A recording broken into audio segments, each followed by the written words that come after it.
Hey guys, welcome to our Vision Cat Studio. இந்த வீடியோவில் நம்ம என்ன பார்க்க போகிறோம் அப்படின்னா ஆட்டோகேடில் இருக்கிற மாடிஃபை டூல்ஸ் தான் பார்க்க போகிறோம். சரிங்களா? மாடிஃபை டூல்ஸ் ஒன்றுமே கிடையாது, சிம்பிள். நம்ம டயக்ராமில் ட்ராப் பண்ணும்போது நம்ம பண்ணக்கூடிய சின்ன சின்ன மிஸ்டேக்ஸு, இல்லைனா டிராயிங்கில் ஏதாவது எடிட்டிங் பண்ண வேண்டியிருக்கு, சேஞ்சஸ் பண்ண வேண்டியது இருக்குது அப்படின்னா நம்ம இந்த டூல்ஸை யூஸ் பண்ணி நம்மளோட டைமை சேவ் பண்ணிக்கலாம். வேறு ஒன்றுமே கிடையாது. சரிங்களா? ஏன்னா இண்டஸ்ட்ரியை பொறுத்த வரைக்கும் டைம் இஸ் ஈக்குவல் டு மணி அப்படின்னு சொல்லுவாங்க. யார் டைம்குள்ளே டயக்ராமை கம்ப்ளீட் பண்ணுறாங்களோ அவங்களுக்கு தான் அங்கே ஒர்க்கு. டைம் தாண்டி எக்ஸ்ட்ரா டைம்ஸ் எடுத்துக்கிட்டாங்க அப்படின்னா அங்கே என்ன ஆகும்னா க்ரோத்துக்கு பாதிப்புகள் ஏற்படலாம். ஏன்னா இண்டஸ்ட்ரியை பொறுத்த வரைக்கும் டைம் இஸ் ஈக்குவல் டு மணி தான். அங்கே யார் டைமுக்குள்ளே வேலையை முடிக்கிறாங்களோ அவங்களுக்கு தான் வேலை இருக்கும். சரிங்களா? வேறு ஒன்றும் கிடையாது. இப்போ டயக்ராமில் ஏதாவது மிஸ்டேக் வருது அப்படின்னா நான் அதை எரேஸ் பண்ணிவிட்டு மறுபடியும் ஃபஸ்ட்லேருந்து ட்ராப் பண்ணால் என்ன ஆகும்? டைம் டிலே ஆகிக்கிட்டே இருக்கும். அதுக்கு பதிலாக என்ன பண்ணிக்கலாம், அந்த மிஸ்டேக்கை நான் கரெக்ஷன் பண்ணுற மாதிரி எனக்கு டூல்ஸ் இருக்குது அப்படின்னா அந்த டூல்ஸை யூஸ் பண்ணி நான் அதை அப்கிரேட் பண்ணிக்கலாம். அப்போ என்ன ஆகும்னா ஃபஸ்ட்லேருந்து ட்ராப் பண்ணுறதுக்கும் சின்ன சின்ன மாடிஃபிகேஷன் பண்ணி அதை அப்கிரேட் பண்ணுறதுக்கும் டைம் வேரியேஷன்ஸ் இருக்கும். வேறு ஒன்றுமே கிடையாது. சரிங்களா? அதுக்கு யூஸ் பண்ணுற டூல்ஸ் தான் மாடிஃபை டூல்ஸ். ஓகே, ஸ்டார்ட் பண்ணலாம். ஃபஸ்ட்டு டூல் என்னென்னா எரேஸ் டூல் அப்படின்னு சொல்லுவாங்க. எரேஸ் அப்படிங்கிறது என்னென்னா டெலிட் த ஆப்ஜெக்ட்ஸ். நம்ம ஆப்ஜெக்டை டெலிட் பண்ணுறது. ஏதாவது ஒரு ஆப்ஜெக்ட் இருக்குன்னா அதை எரேஸ் பண்ணிக்குது. இப்போ சர்க்கிள் வைக்கிறேன், எனக்குள்ளே ஒரு லைன் இருக்குது.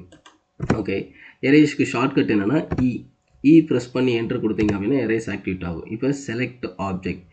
ஸோ எந்தெந்த ஆப்ஜெக்டை டெலிட் பண்ண போகிறனோ அதை செலக்ட் பண்ணிவிட்டு இப்போ பார்த்தீங்கன்னா எனக்கு ஒரு ப்ரிவியூ காட்டுதா, என்ட்ரு கொடுத்தா டெலிட் ஆகும். இல்லை அப்படின்னா நான் செலக்ட் பண்ணிவிட்டு அதுக்கடுத்து ப்ரெஸ் பண்ணி என்ட்ரு கொடுத்தா டெலிட் ஆகும். இல்லை இந்த ரெண்டு செலக்ட் பண்ணிவிட்டு ரைட் கிளிக் பண்ணி இங்கே ஒரு எரேஸ் இருக்குது பாருங்கள், இதை கொடுத்தாலும் எனக்கு எரேஸ் ஆகும். சரிங்களா? அதாவது ஆப்ஜெக்டை செலக்ட் பண்ணிவிட்டு டூல் ஆக்டிவேட் பண்ணலாம், இல்லைனா டூல் ஆக்டிவேட் பண்ணிவிட்டு அதுக்கடுத்து கூட ஆப்ஜெக்டை செலக்ட் பண்ணிக்கலாம். சரிங்களா? Okay, erase. நெக்ஸ்ட் என்னடா oops. What is oops? OOPS அப்படின்னு சொல்லுவாங்க. ஊப்ஸ் அப்படின்னா அச்சச்சோ அப்படிங்கிற மாதிரி ஒரு மீனிங்கில் வரும். நம்ம ஏதாவது ஒரு சின்ன மிஸ்டேக் பண்ணிட்டோன்னா ஊப்ஸ் அப்படின்னு ஒரு நம்மளறியாமே அந்த ஒரு வார்த்தை வரும். இது என்னென்னா எரேஸ் பண்ண ஆப்ஜெக்டை ரீவைண்ட் பண்ணும். எரேஸ் பண்ண ஆப்ஜெக்டை மட்டும்தான் ரீவைண்ட் பண்ணும், நாட் அண்டு. சரிங்களா? இப்போது ஒரு சர்க்கிள் இருக்குது, இதை நான் டெலிட் பண்ணிட்டேன். இப்போ நான் OOPS ப்ரெஸ் பண்ணி என்ட்ரு கொடுத்தேன் அப்படின்னா இப்போ இங்கே பார்த்தீங்கன்னா எரேஸ் பண்ண ஆப்ஜெக்டை ரீவைண்ட் பண்ண மாதிரி ஒரு சிம்பிள் காட்டுதா பக்கத்தில். இப்போது நான் கிளிக் பண்ணேன் அப்படின்னா எனக்கு மறுபடியும் வந்துடும். இப்போ நான் மறுபடியும் OOPS ப்ரெஸ் பண்ணி என்ட்ரு கொடுத்தா எனக்கு வராது, ரீவைண்ட் ஆகாது, அண்டு மாதிரி ஒர்க் ஆகாது. சரிங்களா? ஒன்லி டெலீட் பண்ண ஆப்ஜெக்டை மட்டும்தான் இது ரீவைண்ட் பண்ணும். சரிங்களா? நெக்ஸ்ட் என்னென்னா அண்டு. வாட் இஸ் அண்டு அப்படின்னா பேக்வேர்டு அப்படின்னு சொல்லுவாங்க. ஸோ பேக்வேர்டு த ரீசெண்ட் ஆக்ஷன்ஸ். பேக்வேர்டு த ரீசெண்ட் ஆக்ஷன்ஸ் அப்படின்னா ரீசெண்டாக நம்ம என்ன ஒர்க் ஆக்டிவேட் பண்ணுமோ அதை எல்லாத்தையுமே ரீவைண்ட் பண்ணி பார்த்துக்க முடியும். அதாவது பேக்கில் போகிற மாதிரி. நான் ஷார்ட்கட்டு கண்ட்ரோல் இசட். இல்லை அப்படின்னா டூல் இங்கே இருக்குது மேலே பார்த்தீங்கன்னா குயிக் ஆக்சஸ் பாரில் இருக்கும். இந்த இருக்குது பார்த்தீங்களா, ஷார்ட்கட் வந்து கண்ட்ரோல் இசட். ப்ரெஸ் பண்ணுறேன். இப்போ பார்த்தீங்கன்னா எரேஸ் பண்ணியிருக்கேன், சர்க்கிள் வரைஞ்சிருக்கேன், ஒவ்வொன்றா வருது பார்த்தீங்களா, இதுதான். சரிங்களா? ஓகே, இது வந்து அண்டு. நெக்ஸ்ட்டு ரீடு அப்படின்னு சொல்லுவாங்க. வாட் இஸ் ரீடு அப்படிங்கிறது என்னென்னா ஸோ ஃபார்வேர்டு தான் ரீசெண்ட் ஆக்ஷன்ஸ். இப்போ நம்ம எதெல்லாம் பேக்வேர்டுக்கு போனோமோ அதை அப்படியே மறுபடியும் ஃபார்வேர்டுக்கு கொண்டு போகிறது. அதுக்கு ஷார்ட்கட்டு கண்ட்ரோல் ஒய்யை ப்ரெஸ் பண்ணோம் அப்படின்னா நம்ம ஃபார்வேர்டுக்கு போவோம். சரிங்களா? லாஸ்ட்டு அந்த சர்க்கிளில் தான் இருந்தேன். ஸோ அங்கேயே வந்துருச்சு. சிம்பிளாக சொல்கிறேன், இந்த சர்க்கிளை இப்போ டெலீட் பண்ணுறேன், கண்ட்ரோல் இசட் கொடுக்குறேன், மறுபடியும் வந்துருச்சு. மறுபடியும் கண்ட்ரோல் ஒய் கொடுக்குறேன், எனக்கு டெலீட் ஆயிடுச்சு. புரியுதுங்களா? இதுதான் and read. Okay, so erase, oops, and, read பார்த்துருக்கோம் இல்லைங்களா? நெக்ஸ்ட்டு டூல் என்னென்னா எக்ஸ்ப்ளோடு. ரொம்ப ரொம்ப இம்பார்ட்டண்ட்டான டூல். எக்ஸ்ப்ளோடு அப்படிங்கிறது இங்கே இருக்குது பார்த்தீங்களா, இதுதான் எக்ஸ்ப்ளோடு. அது என்ன போட்டிருக்கு? Break a component object into its component objects. So சிம்பிளாக சொல்கிறேன், வேறு ஒன்றும் கிடையாது. குரூப்பாக இருக்கிற என்டிட்டிஸ் எல்லாத்தையுமே இண்டிவிஜுவல் என்டிட்டிஸாக கன்வெர்ட் பண்ணிடும். அதாவது குரூப்பாக இருக்கிற ஆப்ஜெக்ட் எல்லாத்தையுமே இண்டிவிஜுவல் ஆப்ஜெக்டாக கன்வெர்ட் பண்ணும். இங்கே நிறைய குரூப் ஆப்ஜெக்ட்ஸ் இருக்குது. எக்ஸாம்பிளுக்கு அரே, பாலிலைன், ரெக்டாங்கிள், பாலிகன், அதுக்கப்புறம் பார்த்தீங்கன்னா பிளாக்கு, இது எல்லாமே என்னென்னா குரூப்பாக தான் இருக்கும். அந்த குரூப்பை பிரேக் பண்ணி அதில் இருக்கிற பர்டிகுலர் ஒரு ஆப்ஜெக்டை மட்டும் நான் பிக் பண்ணணும் அப்படின்னா அதை நான் உடச்சே ஆகணும். சரிங்களா? அதுக்கு யூஸ் பண்ணுற டூல்ஸ் தான் எக்ஸ்ப்ளோடு. எக்ஸ்ப்ளோடோட தமிழ் மீனிங் என்னென்னா வெடித்து செதறுது. வெடித்து செதறுனா என்ன ஆகும்? குரூப்பாக இருக்கிற எல்லாமே தனித்தனியாக பிரிஞ்சிடும் இல்லைங்களா, அந்த கான்செப்ட் தான். இப்போ நான் எக்ஸாம்பிளுக்கு ஒரு பாலிலைன் வரைகிறேன், ஒரு ரெக்டாங்கிள் வரைகிறேன். ஓகே, ஸோ இப்போ எக்ஸ்ப்ளோடுக்கு ஷார்ட்கட்டு எக்ஸ் ப்ரெஸ் பண்ணி என்ட்ரு கொடுத்தோம் அப்படின்னா இப்போ செலக்ட் ஆப்ஜெக்ட்ன்றது பார்த்தீங்களா. இப்போ நான் செலக்ட் பண்ணுறேன், என்டர் கொடுக்குறேன். இப்போ பார்த்தீங்கன்னா தனித்தனியாக இருக்கா? ஓகே. இப்போ அந்த ரெக்டாங்குலரை பிக் பண்ணுறேன். எனக்கு ஒரு குரூப்பாக செலக்ட் ஆகுது.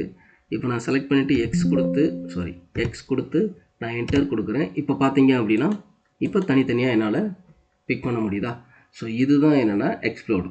குரூப்பாக இருக்கிற ஆப்ஜெக்ட்ஸ் எல்லாத்தையுமே இண்டிவிஜுவலாக கன்வெர்ட் பண்ணிக்க முடியும். சரிங்களா? Okay.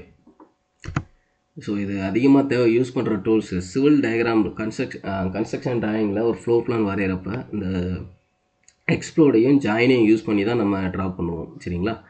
Okay. Next join tool. What is a join? இப்போ எக்ஸ்ப்ளோர்டுங்கிறது பிரிக்கிறோம் இல்லைங்களா?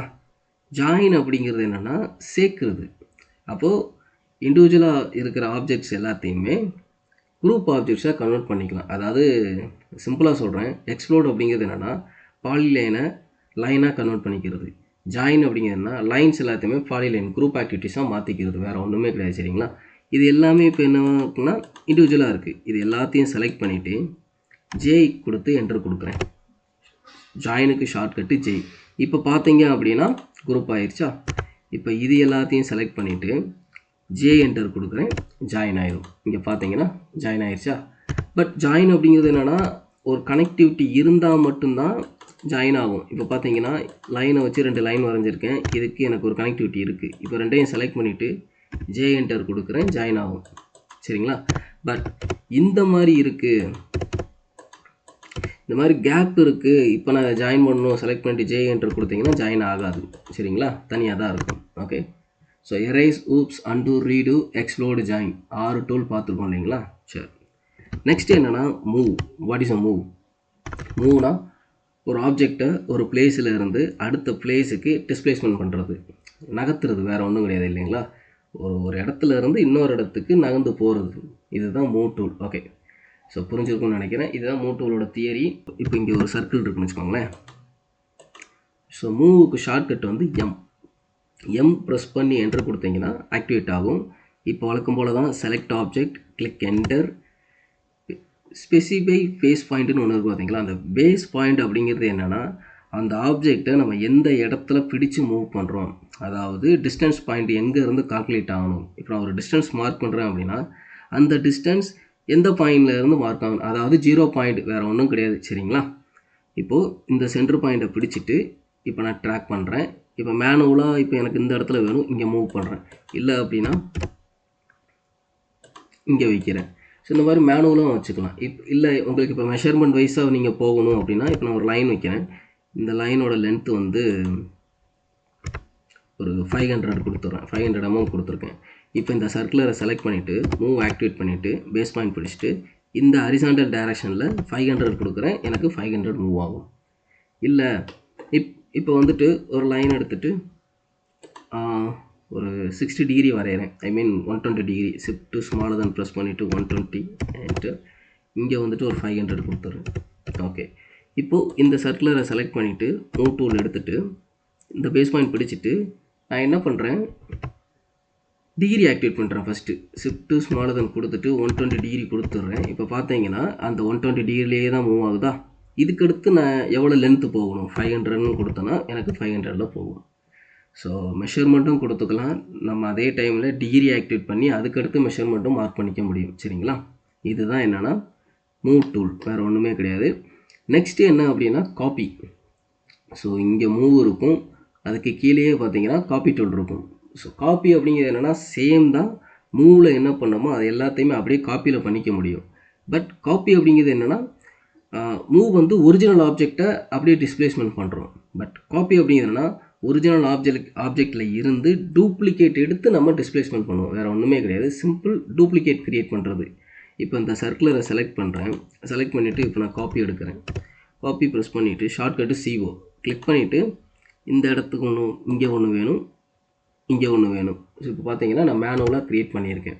இல்லை இப்போ எனக்கு மெஷர்மெண்ட் வேணும் அப்படின்னா நான் என்ன பண்ணிக்கலாம், செலக்ட் பண்ணிவிட்டு அதே CO என்டர் கிளிக் பண்ணிவிட்டு இந்த டைரக்ஷன் வச்சுட்டு 500 mm கொடுத்தோன்னா எனக்கு 500 mm போகும். இப்போ இந்த டைரக்ஷனில் வச்சுட்டு 500 கொடுத்தோன்னா 500 போகும். இப்போ நான் F8 ஆக்டிவேட் பண்ணிவிட்டு கரெக்டாக வெர்டிக்கல் டைரக்ஷனில் ஒரு 250 கொடுத்தோன்னா எனக்கு 250 mm போகும். புரிஞ்சுதுங்களா? ஸோ மூவில் என்ன பண்ணுறோமோ அதை அப்படியே காப்பிலையும் பண்ணிக்க முடியும். சரிங்களா? Okay. Move, copy. Next rotate. What is a rotate?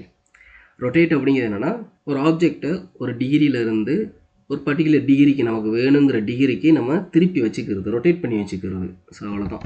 இப்போ ஒரு ரெக்டாங்கிள் இருக்குன்னு வச்சுக்கோங்களேன். இந்த ரெக்டாங்குலரை நான் ஒரு 45 டிகிரிக்கு ரொட்டேட் பண்ணணும். அப்போ ஸோ ஷார்ட்கட்டு ஆர்ஓ ப்ரெஸ் பண்ணிவிட்டு என்டர் கிளிக் பண்ணுங்கள். ஆப்ஜெக்டை செலக்ட் பண்ணுங்கள், என்டர் கிளிக் பண்ணுங்கள். இப்போ பேஸ் பாயிண்ட் பிடிங்க.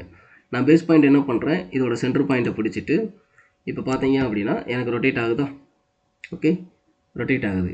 இப்படி நான் மேனுவலாக அப்படி நான் ரொட்டேட் பண்ணுறேன். எப்படி ரொட்டேட் பண்ணுறேன்.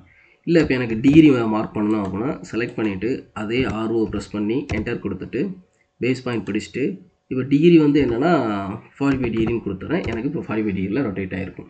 இதுதான் என்னென்னா ரொட்டேட்டு.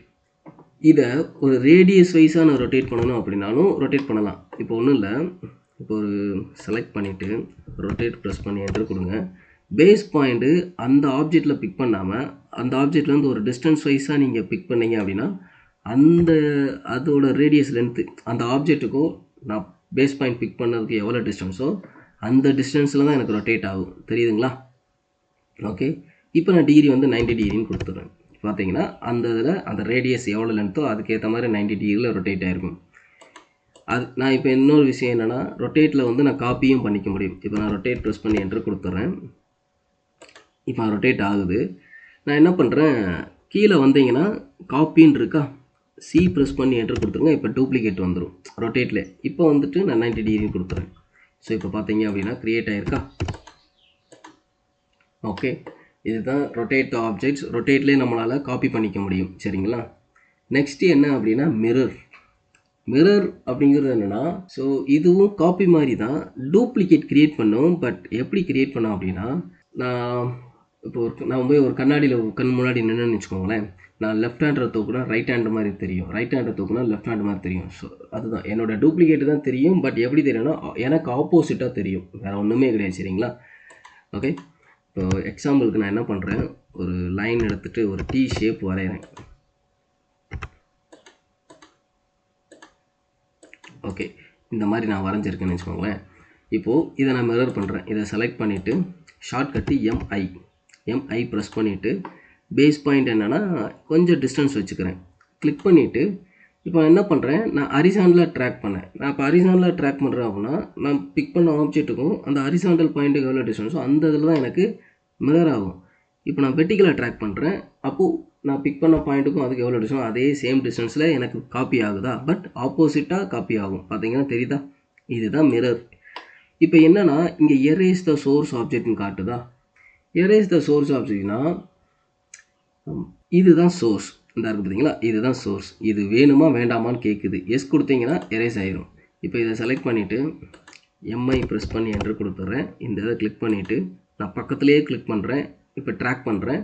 இப்போ நோ கொடுத்தா எனக்கு சோர்ஸ் ஆப்ஜெக்ட் இருக்கும். இப்போ மறுபடியும் இது எல்லாத்தையும் செலக்ட் பண்ணிவிட்டு எம்ஐ என்டர் இந்த பாயிண்ட்டை கிளிக் பண்ணி ஹரிசாண்டலாக ட்ராக் பண்ணுறேன். எனக்கு இப்போ பார்த்தீங்க அப்படின்னா ஒரு ஐ செக்ஷன் வந்துருச்சு. புரிஞ்சுதுங்களா? இதுதான் மிரர் த ஆப்ஜெக்ட்ஸ். ஓகே, இன்றைக்கி இந்த வீடியோவில் ஒரு 10 மாடிஃபை டூல்ஸ் பார்த்துருக்கோம். Erase, oops, undo, redo, explode, join, move, copy, rotate, mirror பார்த்துருக்கோம் இல்லைங்களா? நெக்ஸ்ட்டு வீடியோவில் பேலன்ஸ் இருக்கிற மாடிஃபை டூல்ஸ் எல்லாமே பார்ப்போம். சரிங்களா? ஓகே, ஸோ நெக்ஸ்ட் வீடியோவில் பார்க்கலாம். தேங்க்யூ. மறக்காமல் சப்ஸ்கிரைப் பண்ணுங்கள், பெல் பட்டனையும் ப்ரெஸ் பண்ணி விட்ருங்க. ஸோ இனி வரப்போகிற வீடியோஸில் எல்லாமே நம்ம இந்த மாடிஃபை டூல்ஸ் முடிச்சிட்டோம் அப்படின்னா நம்ம டயக்ராம் ப்ராக்டிஸ் தான் பண்ண போகிறோம். அடுத்து டயக்ராம் ஒரு 10 டயக்ராம் வீடியோஸ் வரும். அந்த டயக்ராம் எல்லாம் ப்ராக்டிஸ் பண்ணிவிட்டு அதுக்கடுத்து பேலன்ஸ் இருக்கிற டூல்ஸ் எல்லாமே பேலன்ஸ் இருக்கிற மற்ற டூல்ஸ் எல்லாமே நம்ம ப்ராக்டிஸ் பண்ணிக்கலாம். Okay, thank you. நெக்ஸ்ட் வீடியோவில் பார்க்கலாம்.